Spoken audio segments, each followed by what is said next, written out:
Jennings റാൻഡോൾഫിനും ഈ രഹസ്യം കൈമാറുകയുണ്ടായി. അദ്ദേഹം ബിരുദമെടുത്തിറങ്ങിയ അതേ വർഷത്തിലാണ് ഞാൻ ഈ രഹസ്യം കൈമാറിയത്. അയാളത് നല്ല രീതിയിൽ ഉപയോഗിച്ചു.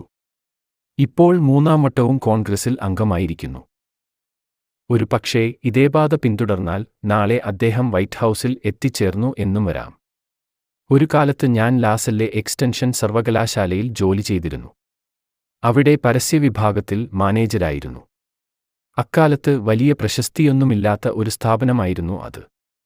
അവിടെ വെച്ച് സർവകലാശാലയുടെ പ്രസിഡന്റായിരുന്ന ജി ചാപ്ലിൻ ഈ സൂത്രവാക്യം വളരെ ഫലപ്രദമായി ഉപയോഗിക്കുന്നത് ഞാൻ കാണുകയുണ്ടായി.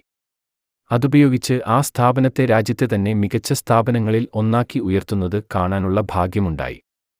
ഞാൻ പ്രതിപാദിക്കുന്ന ഈ രഹസ്യത്തെക്കുറിച്ച് 1000 തവണയെങ്കിലും ഈ പുസ്തകത്തിൽ ഉടനീളം പറയുന്നുണ്ട്. അതിന് നേരിട്ടൊരു പേരൊന്നും നൽകിയിട്ടില്ല.